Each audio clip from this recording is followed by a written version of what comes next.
All right. We have reached our last talk of the day. Thank you again so much for being here. So you'll often hear people say, oh, this person needs no introduction. I don't believe in that. Everybody deserves an introduction. Our last speaker is the creator of Klingon, the creator of Atlantean. He has a PhD in linguistics from UC Berkeley. And I have the great pleasure of saying that he is one of the nicest people I have ever met, and I now can name him as one of my friends. Please, everybody, welcome Marc Okrand.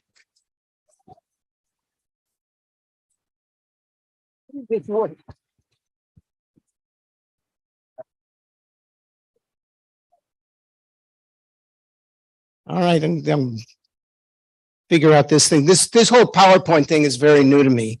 When I wrote the Klingon dictionary, I was pleased that my typewriter was electric.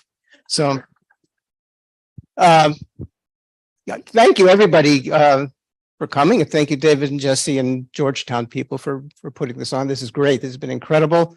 As I've been listening to the other talks, I'm wondering why I'm talking at all, because the stuff everyone said is a lot more important and interesting than what I'm going to say, and said things that I am going to say in a much better way than I'm going to say them. Nevertheless, here we go. Most conlangs, I think it's safe to say, are the results of the work and the insight and so forth of one person who, whoever made it up. It's their language. They can do whatever they want with it. In terms of the spoken part and the grammar and the written characters, everything else. Or they work in a group, something like that. But there are conlangs like Navi and Dothraki and a whole bunch of other ones that came about initially not because of the conlanger had a desire or a need or an inspiration for the language, but because somebody else did. Klingon is like that, of course. The existence of the language, the reason that it came about at all, didn't come from me.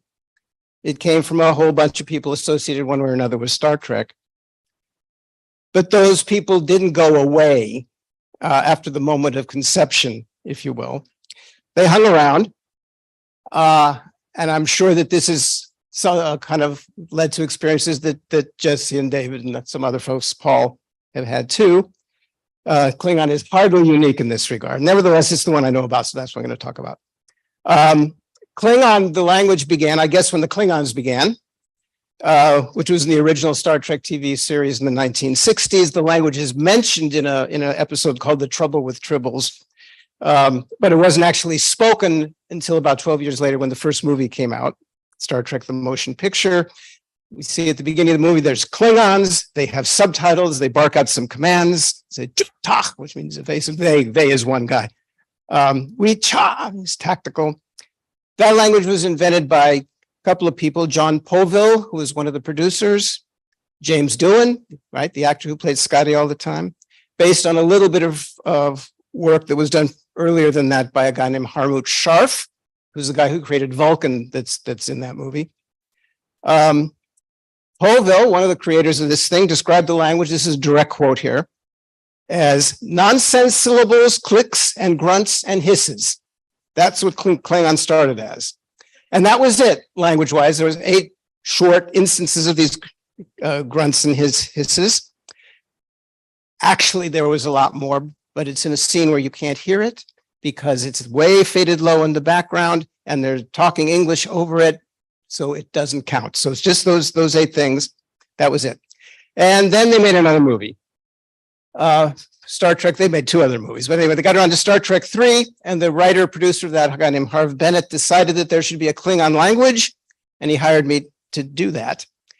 And we wanted to get beyond the grunts and the hisses of the first language, and we figured out the best way to do that would be to do it via conlanging, although neither one of us had ever heard of that word at the time. But it was kind of conlanging light. And what I mean by that is what I set out to do at first was to come up with what was needed for the film. That's it. Much more came later for other films or TV shows or projects, whatever. But at this stage, if it wasn't in the script, it didn't happen. So I set about doing what conlangers do. Step 1. who was figuring out who this language is for. Why is it existing? Who's speaking it? Where are they? What are they up to? What are they likely to talk about? All that kind of stuff. For Klingon, that was straightforward enough and not up to me. The Klingons were whatever they were on TV and whatever the script said they were. And the language was for them. So now we can go on to step 2, the regular stuff. So it worked out the sound system, starting with the sounds and syllables from the motion picture, and adding what sounds I thought would sound reasonably like a language for aliens, but be pronounceable by human actors. I made up a transcription system, which is that. No, it's not. Where is it? One more. Aha! There it is. This weird transcription system, again, because I was dealing with a typewriter, and it was made for the actors, not for anybody else, just to help them. And I didn't ever think would go any further. It's kind of arranged here in IPA style, the International Phonetic Alphabet. Well, it should be called the Galactic Phonetic Alphabet, I guess. But here it is. Here's the same thing in IPA. So it worked up enough, hopefully somewhat peculiar grammatical stuff to accommodate translating all the relevant dialogue in the script. And I compiled a lexicon of all the necessary vocabulary. And that was it. You know, if nothing more was created at the time. And at the time, I had no reason to believe that I would ever have to do anything more than what I just finished. So my little conlanging project was done. I made a language, good, I'm done. I say I did this, but in fact, I had not been working alone from the outset. The sound system didn't come exclusively from me. It had to incorporate what was in the motion picture. The grammar, though it was entirely mine, had to work for the existing lines. I couldn't change those, but I had to account for them somehow in what I was doing. And the choice of vocabulary was based entirely on what was in the script and in the first film. So this is the writer's contribution to the creation of the language. Anyway, at least I got to figure out the phonological shape of the individual words, or so I thought, but we'll see about that. Anyway, now it was time for me to switch from language creator to language teacher. I flew out to Hollywood to work with the actors and was there during the filming of everything, so I could say, yeah, this came out right. The filming began, and I discovered that I had some more collaborators in making this language. For this film and for other films that I worked on later on, my job was to coach the actors, and after each take, to say, yes, the actor said the line properly, or no, the actor didn't do that, and if the actor said it wrong, then they would do it again, which nobody liked. Which is not to say they didn't care. If it was really, really bad, they would do it again. But I quickly learned that shooting scenes over again, if I was the only one who thought it wasn't very good, made me very unpopular. So I developed a new tactic. At the time, Klingon was a language that nobody knew except for me. So if the actor made a mistake, but it still sounded to me like, yeah, that could be Klingon, I'd say, okay, that's fine. I wanted the word to be to, but it's toe. Who knew? Now we know. But I kept updating the lexicon. And I was on the set most of the time when Klingon was spoken, but not always. And not surprisingly, when they shot a scene in Klingon and I was not there, the odds of phonological innovation increased. Because of this, for example, there's 2 words for the word Lord. They kept calling the main Klingon heavy as a guy named Krug, and they kept referring to him as my Lord. So the word for Lord, the word I came up with is Joch. The word and one of the actors came up with is Jiao. All right, there's 2 ways to say that. Changes, because he couldn't change the film. Changes based on the actor's mistakes weren't restricted to just pronunciation of the individual words. Sometimes the errors led to brand new words. For example, in Star Trek V, The Final Frontier, which came a bunch of years later, there's a character called Claw, who had a lot of Klingon talking to do, especially in one particular scene.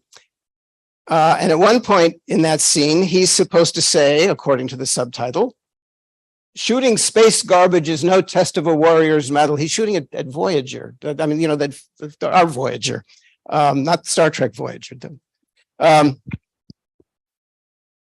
Supposed to say that. And then he's supposed to say later on in the scene, he's supposed to say, that means the Federation will be sending a rescue ship of its own.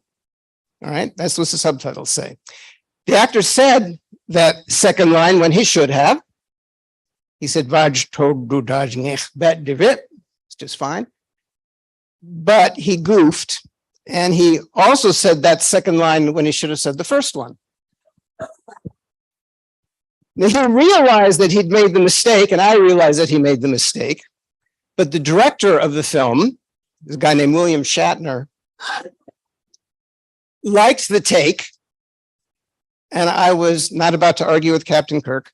So, as a result, the line, that one, Vaj todu daj ngech bet divit, is in there twice. Once meaning literally, that's the subtitle, but what it literally means is, so the Federation will certainly send its rescue ship. And once meaning, sorry, according to the subtitle, shooting space garbage is no test of a warrior's mettle. All right, so now what are we going to do? So the second line works like this. Okay, the word order in Klingon is the object comes first and the verb and the subject. So Vaj means thus or therefore. Okay, well, I made a new word, Vaj. It means warrior or warrior spirit or warrior. Can you read that? It's tiny. Or warriorness or something like that. Toduj is the word for rescue ship, but there's another word, toduj, almost the same, a little bit different. That means courage or bravery or mettle, I guess.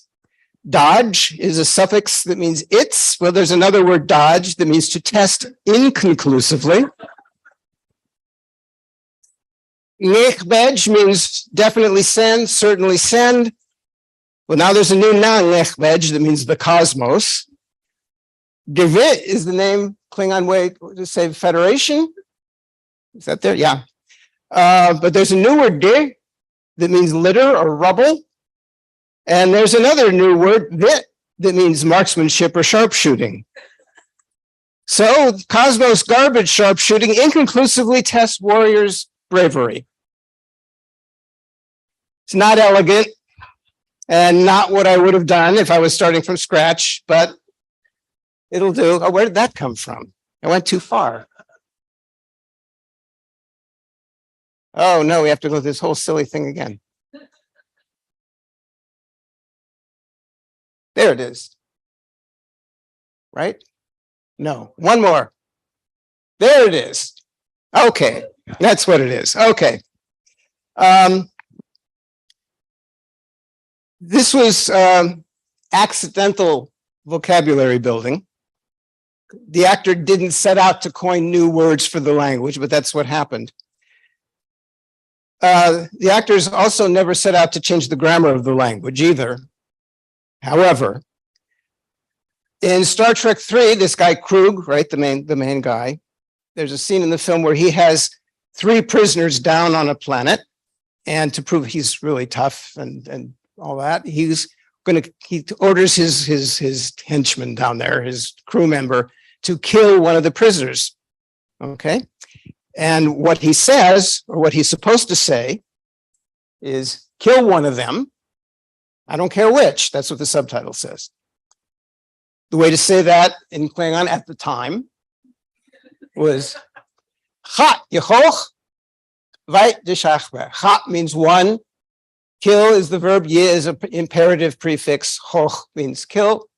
Vait means somebody or something like that. And deshachbe, I don't care. Okay. We practiced the filming. The line over and over again, me and Krug. Krug was Christopher Lloyd, right? Back to the Future, that guy. Ha yachok vait deshachbe. Ha yachok vait deshachbe. Over and over again, it's time to shoot the scene. And what he says is yachok deshachbe.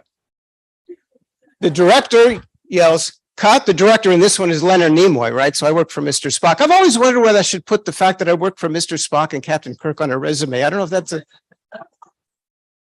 But anyway, Nimoy yells, cut. That was great. And Christopher Lloyd says, I blew it. And Nimoy says, what's wrong? And Christopher Lloyd said, I said the Klingon wrong. And he did. He left off the ha and he left off the vait.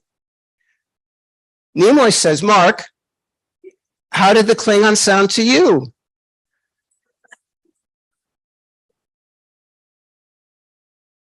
I said, it sounded fine. Okay, now what are we going to do? The problem is, of course, he left off the word for one because what he said was kill, and the whole point was he's only supposed to kill one. So, all right, well, yeah is an imperative prefix. Yeah is still an imperative prefix, but it only works with a singular object. So it means kill one, right? And the rest of it means whatever. Let's get into that. Now that's required creating another imperative prefix when there's a plural object and all kinds of other stuff. And so on. If there's any Klingon speakers here, the word for one then was ha. It changed to wa, which is a Klingon word for one now as a result of this kind of stuff, but I don't remember the details of all that. Anyway, kill one, I'm not concerned. Okay. We had to also change this, the prefix j to anyway. Actually, I like the fact that this innovation happened with the prefixes and stuff. So hooray, Christopher Lloyd. I thought when I was done filming with, I went home and I figured that's the end of that. The movie's in the can, so as they say, but no, it's not, because then they go into post-production. And they can do all sorts of things. So, for example, they decided that some of the lines that were spoken by the Klingons when the Klingons were speaking English should be spoken by the Klingons in Klingon, right? They didn't think of that at the time while we were shooting the movie. So this gave them the opportunity to do a couple of things. The technique they came up with to do this was to leave the film alone because it was done already. They would just change the audio. They can do that easily enough. So as a result, they could add more Klingon dialogue to the film, which was cool and laudatory. Hooray for them. And they could also change the line to mean something else, since they're putting in brand new audio. So the new Klingon lines had to fit in with the Klingon vocabulary could be new, but the Klingon phonology and the grammar and all that stuff, and had to mean what the subtitle said, but they also had to, when spoken, fit the lip movements that were already on the film. So lip syncing became a very new approach to conlanging, I guess. One easy example, Krug is angry at one of his crewmen, and he yells at him, and he says, animal, okay? But he said that in English. So why is he yelling at the guy in English? So the movie folks had, changed that to Klingon. So in Klingon it became Gebas. Hopefully you shouldn't be able to tell. When sentences, full sentences, as opposed to just single words, were involved in this lip syncing thing, all kinds of stuff could happen. For example, there was a phrase, "You will find it essential to your mission." And in that phrase, the "to your mission," when lip synced, became "putbej," which means certainly find. Okay, the matches to your mission. It doesn't have to match exactly, it just has to be close. And the whole mission thing got left out of the new subtitle. Another line that was said was "nothing of consequence here." The "nothing of con" part became "nadev kash." Okay, you can see how that fits, which is here, grammatically here occurs nothing is what it comes out. But this is the point for the lip syncing stuff. And the other stuff, junk happened too. In any case, thanks to this lip syncing thing, thanks to whoever came up with the idea that we should do lip syncing, we got additional Klingon vocabulary and grammar, which I hadn't thought of originally. And the clever filmmakers found another way to change the dialogue without shooting over again, which is simply change the subtitle. So there's a scene where Krug is very angry, right, with that guy he called Animal, because the guy was supposed to shoot at another ship and disable it, but instead he destroyed it. That's not what he was supposed to do. So Krug says, "I told you, engine only is what I wanted you to shoot." It was "kamaput jonta nech," right? I told you, kamaput means I told you, jonta is the engine, nech only. The subtitle says, "I wanted prisoners."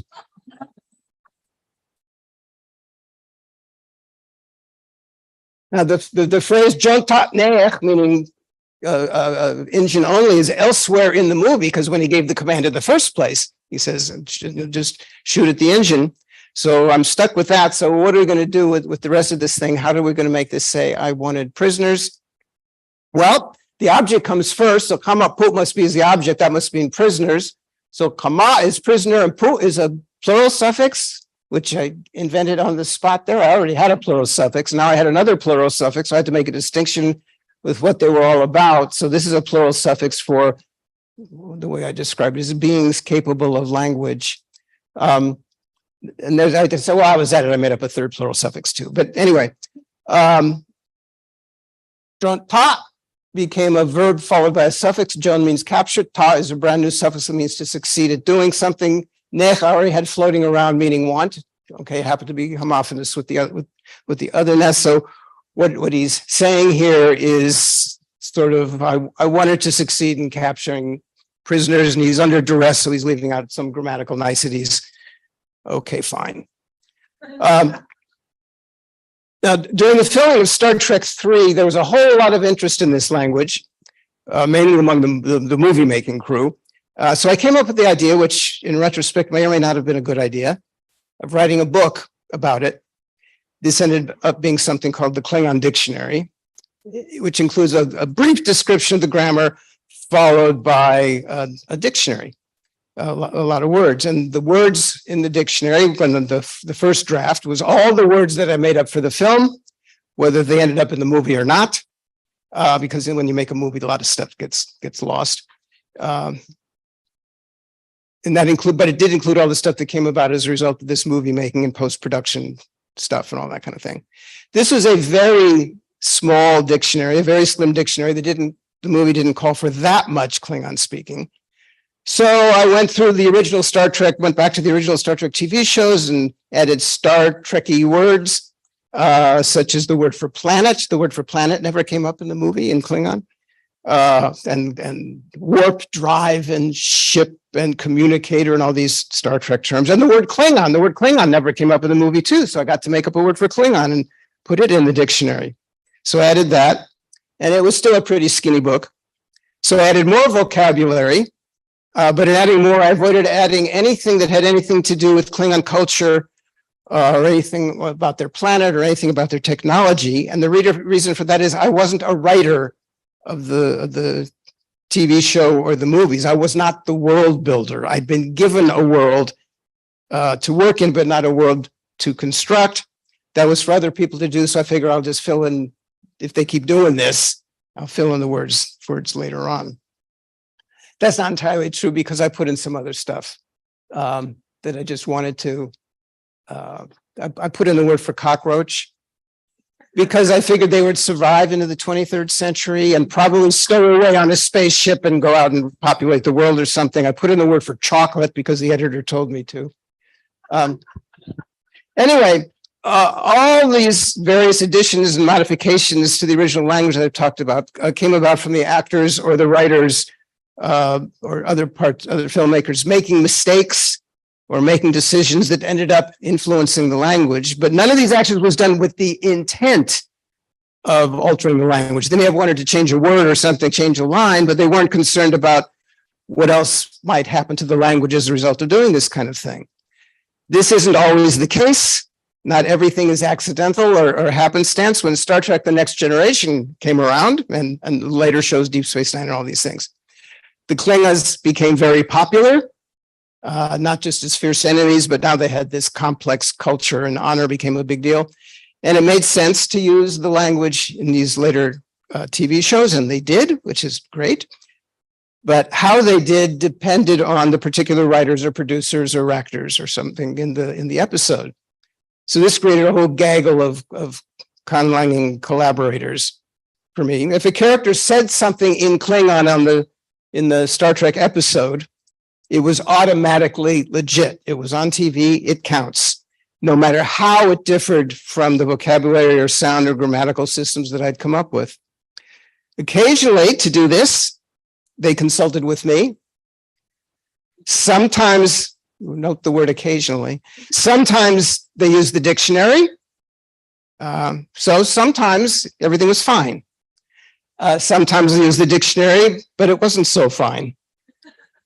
So, for example, they came up with this new weapon here, which they said that's an honor sword. That's what that is. So what's the Klingon name for the honor sword? So they looked in the dictionary, found the word for honor, which is bat. They found the word for sword, which is et. So it's a bat et. Well, somehow or other, in writing that word into the script and all that kind of stuff, typing it, I don't know, misreading it, it came out like that. And everyone pronounced it batleth, which is not Klingon at all, phonologically. So I kind of Klingonized this. When you're speaking about this weapon in Klingon, it's betleth. But when you're talking about it in English, we're stuck. It's batleth. Another thing similar, there's this food that they had called gach.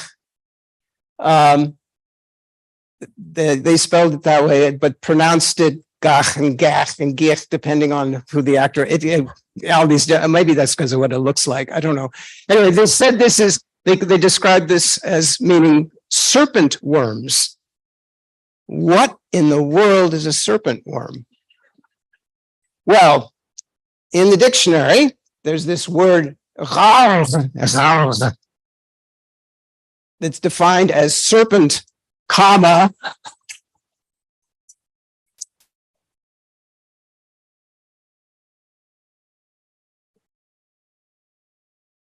so we've got that. I said, well, what are we going to do about that? I just said, well, since this gach thing came up so often in the show, we have two words.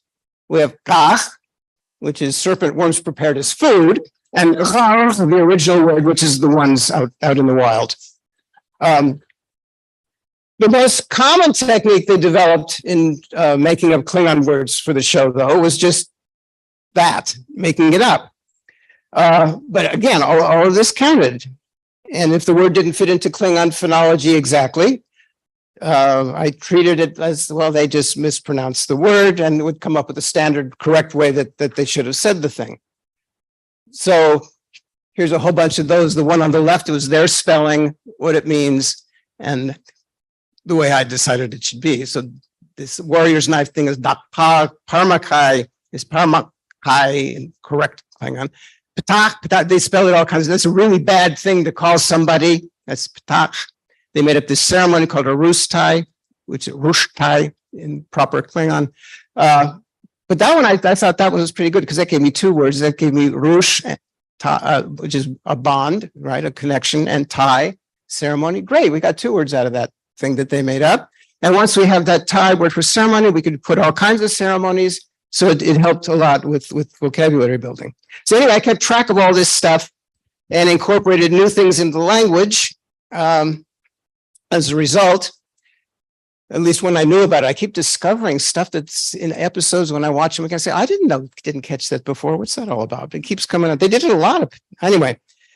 So in addition to being a language creator, if that's what I was also a language curator, if that's the right word, taking care of it, keeping track of things, all that kind of stuff.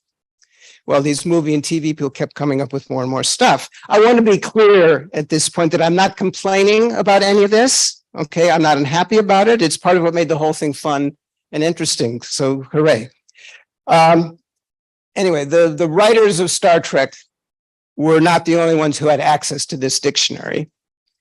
Once the book came out, people bought it, which is nice. And some people, maybe not a lot, but some people started learning the language. And around the same time, the internet was getting going.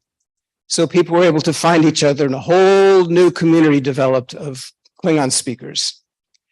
And the vocabulary, as I've said, the vocabulary was limited when the book came out. Maybe 1,000 words, maybe a couple thousand words. It wasn't very much. And very much skewed in the direction of outer space adventure sorts of things. These limitations didn't stop anyone. The Klingon speakers did their best to take this outer space vocabulary and talk about mundane or not so mundane things.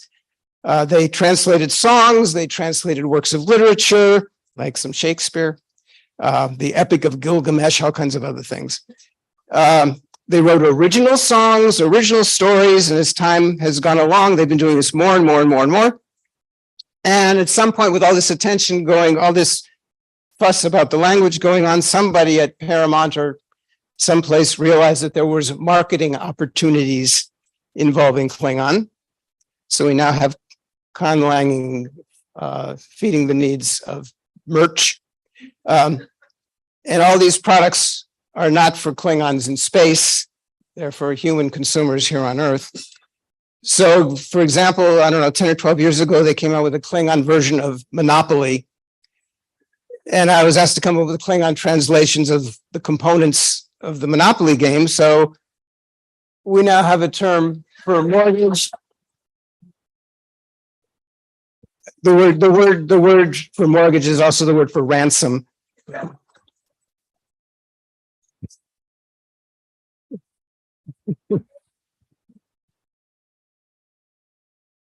And had to come up with the name of the game, the word for monopoly, which means something like absolute dominance. Around the same time, there was a company in England that produced a language learning CD-ROM for Klingon. And it was based on a template that they used for other languages, for other Earth languages. So all of the vocabulary in it was contemporary Earth or human words, not futuristic outer space Klingon or Star Trek-y words.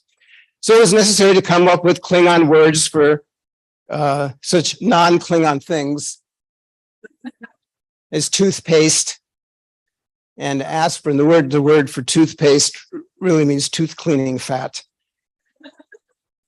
Aspirin means coward's medicine.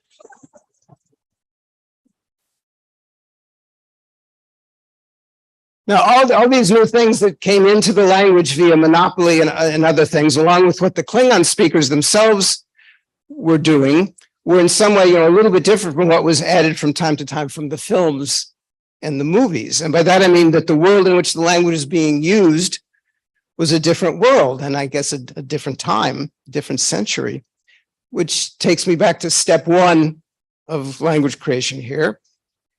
What is this language for? Who's using it? What are they all about?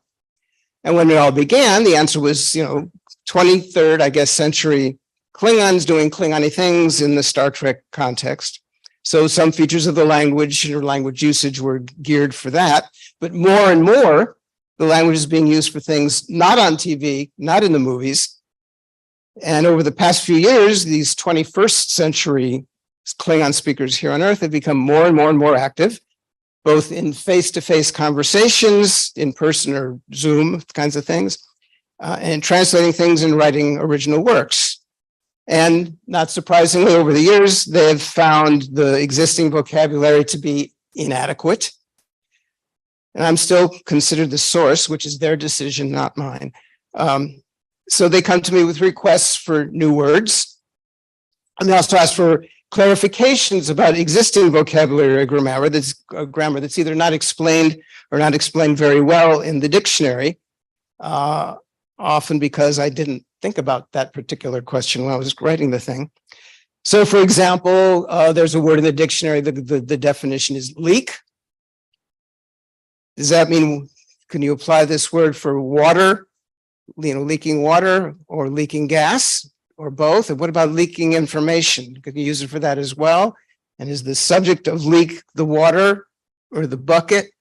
All that kind of stuff. Those kinds of questions come up.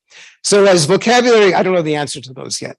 So as vocabulary gets added and these uncertainties kind of get sorted out at too slow a pace, for sure, the language development is happening not for the writers or not for the actors, but for people actually speaking the language. A few years ago, somebody translated The Wizard of Oz into Klingon. And the person who was doing that is a guy named Jack Bradley, obviously needed to have a way to say things like Tin Man. This was easy, and he could do this on his own because tin is an element that's found out there in the universe. So Klingon already had a word for tin, which is jate. So Tin Man is jate load, is tin. Man, that's not a problem. What about scarecrow? There was no entry for scarecrow in the Klingon dictionary. And would outer space Klingons have scarecrows or know what that was all about or whatever? If I'm going to make up new words in response to these kinds of questions that I'm getting from these contemporary Klingon speakers, sometimes I just make something up. In other words, just coin a new word. So this past year, for example, they asked for the words for enzyme and be iridescent. So those are new words for that. Chocher and nak. But there's other techniques too. You can use description, describe what it is. Chopsticks is shodnak, which just means food sticks, right? Borrowing, pasta is pashta. Borrowing a native vocabulary together. So a pear is a pearnach, which means pear fruit. Okay. There's an animal, a badger is a badger hajvav. Badger obviously is a loan word. Hajvav is the Klingon animal. It's kind of weasel-like.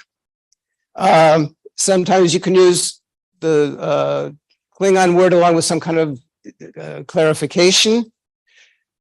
So there's a Klingon fruit that's described as kind of like a cucumber. That's a pebot. Terat means earth. So a cucumber here on earth is a earth pebot, right? Or just use the name of the Klingon word all by itself because it's similar enough. The creature or the thing is similar enough. So the word for shark is norach. Norach is a Klingon sea creature that's very shark-like. So we're fine. And if you're concerned, the word for scarecrow is wijwitnab. That means fake farmer.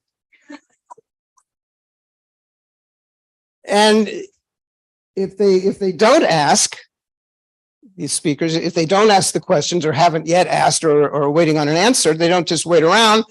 They talk about the problem, talk about how to deal with certain issues, lack of vocabulary, grammatical questions, all this and that. They sometimes have disagreements, but they come to some kind of a consensus and they get on and do what they need to do. In terms of vocabulary and stuff, for example, little couple years ago, they developed the word for coronavirus. Miv'at javtim. Javtim is the word for virus. Miv'at means a big helmet, right? Because it's kind of like a crown. So they came up with that. I didn't know they'd done that. And someone asked me to come up with a word for coronavirus, and I just had the Klingons just borrow it. Not javtim. I figured Klingons wouldn't be concerned about the etymology of a non-Klingon disease. They made up this other word, Har'engan, which is an LGBTQ plus person. Har'e means rainbow, and Ngan means inhabitant of something else, so inhabitant of the rainbow land, something like that. That's the word that they came up with, and which they use. So adding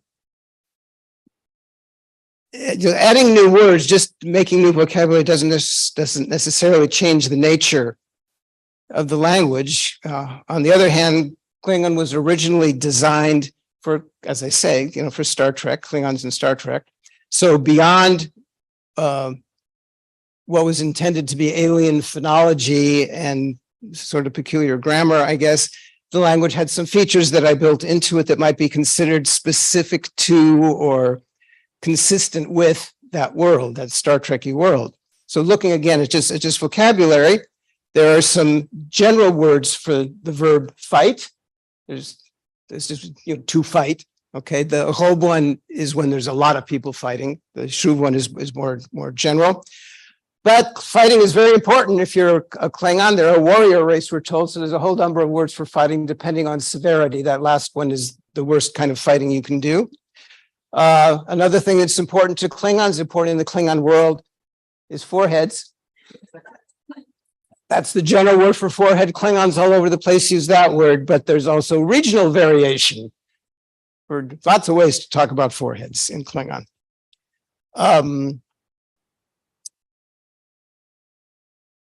Another thing that I thought about for Klingon is that Klingons, given the nature of their culture, they don't have these nice kinds of words.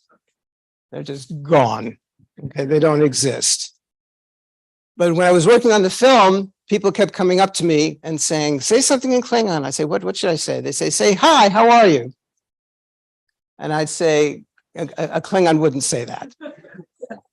But I got tired of giving that answer. So I came up with this word, nuknech, which is some kind of it's not really hello or how, it's just kind of a conversation starter or something like that, but it means, what do you want? Okay. So that settled that. In one of the Star Trek episodes, Next Generation's episode, Captain Picard says to a Klingon, the word that in the script is spelled that way, kadlo. It's not subtitled, but it's clear from the context that he's saying thank you to a Klingon, and the Klingon understood him. I said, oh, but okay. So to change kadlo to katro, which worked really well because ka means I do something to you, and klo means thanks. So I thank you. It worked out. Hooray. And the Yorkie goes, I was like, that's to singular you. For plural, yo shatro. It's different. So we got a little bit of something out of that. I sent that a little too soon, but anyway, in a Deep Space Nine episode, the scriptwriters came up with something with the way that they wanted to say good night, which Klingon wouldn't say. But anyway, they wanted to have the Klingon say good night. So they looked in the dictionary and found the word maj, which means good, and found the word ram, which means night. But maj doesn't mean good like an adjective good. Maj means good, hooray, we did it, well done, something like that. So majram means yay, night, or something like that. But as long as you can say that, well, I guess you can say these other things too, following the same pattern. And these are all in that CD-ROM thing that I was talking about because of that. CD-ROM also introduces the word for please, which is katrobnesh. You see, they wanted all these Earth words in there. Katrobnesh, which means I honorably ask you, something like that. And they came up with a word for goodbye. Well, actually, I came up with it anyway. They wanted a word for goodbye. Dachjemej, which means I'm leaving now. Okay. So it still kind of fits into the pattern a little bit.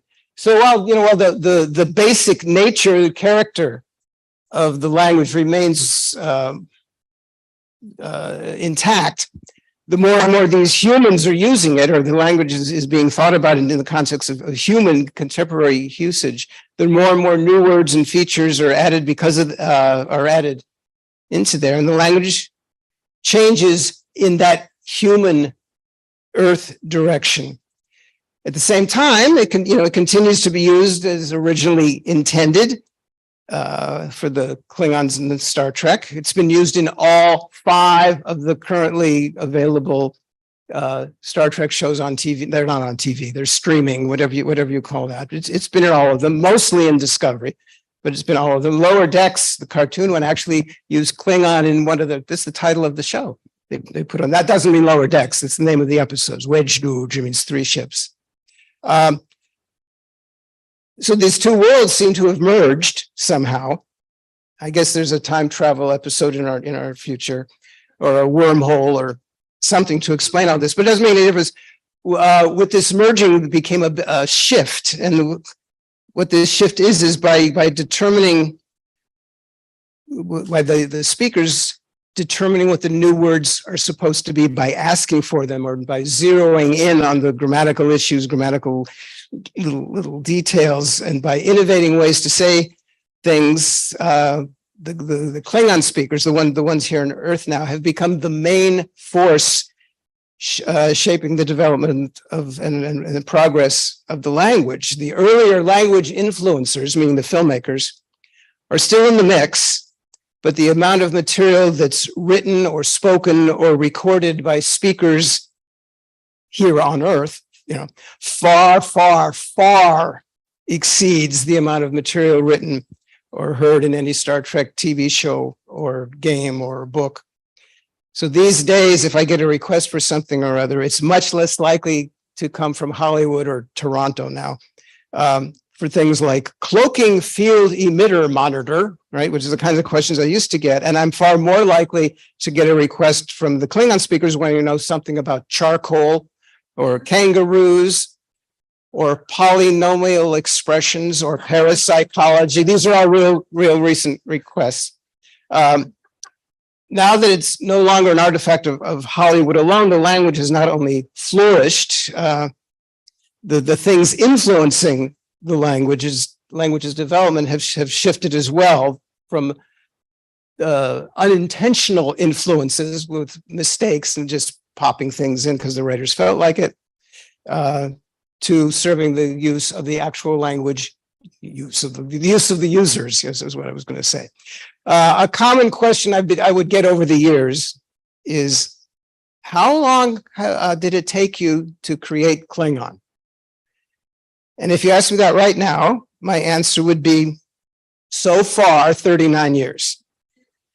But a more honest answer and a more complete answer would be, as of now, 39 years, and we're still working on it. And by we, I mean me and the people in Hollywood, but primarily the language users. And that last group is the one that's really making progress on it. And I'm actually very happy and grateful to have them aboard.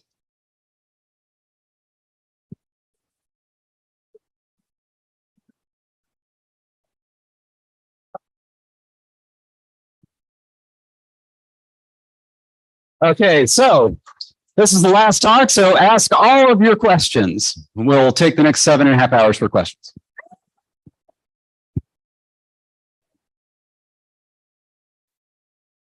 Thank you so much, Mark, for that wonderful history of Klingon. And actually, my question is rather philosophical. When we started out, I wanted to know whether or not Star Trek was one of the very first who insisted on making alien speech make sense. I mean, the only other thing I can think of is Klaatu Barata Nikto, yeah, where that's pretty simple. But what did they have in mind? What audience did they have in mind? Did they think there were going to be linguists out there or fans out there? Or, I mean, why do it? In other words, why do it? Well, there's two questions. Well, now, first is, are they the first to do it? Yes. And another one is, why do it? So Yes. they were not the first to do it. I didn't think so. To the best of my knowledge, the first to do it was a Saturday morning kids TV show in the 70s called Land of the Lost. Okay. Did not know. Which they redid in the 90s, I think, and they made a movie. But anyway, there was a story about a father and his kids who somehow go to a place with dinosaurs and cave people and stuff. And the cave people have their own language called Paku. And they speak it from time to time. And everybody in the show learns it a little bit. That language was made up by Victoria Fromkin, who was a professor at UCLA. The plan was that they would, as the show went along, they would speak a little bit more and a little bit more, so that eventually, after a couple of years or something, they could carry on a very short conversation in the language, and everybody, including the audience, would know what they were saying. They never got that far. That never happened. As far as I know, that's the first time that happened. It may have happened a couple other times too.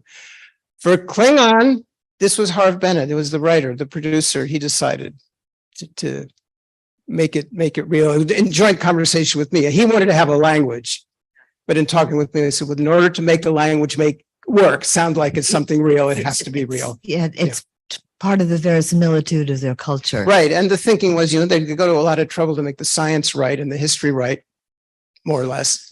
So let's get the language right too. Yeah. So my question is over here.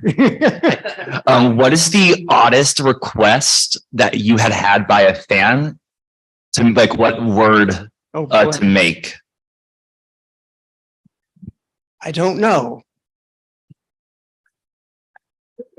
People have come up with some strange things. I can't, I'm sorry. I really don't know.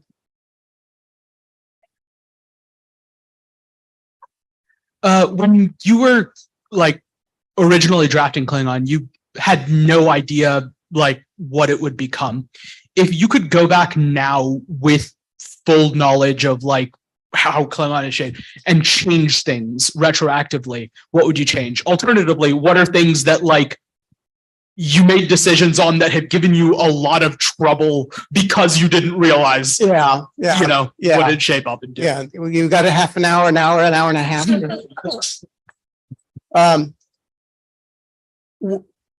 One thing I did when making up Klingon in terms of phonology is I made up if you saw you did because you were here, the sound system there. At the beginning, it's skewed a bit. It's very unnatural. It violates these universals that were mentioned earlier today.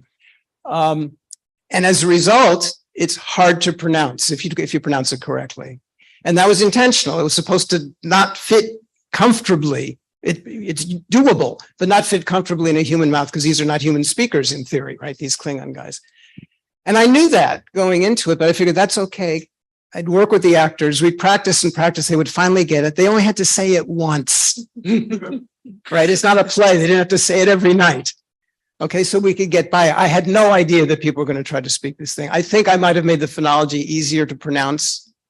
That's one of the things. There's a couple of grammatical things I would have done differently. The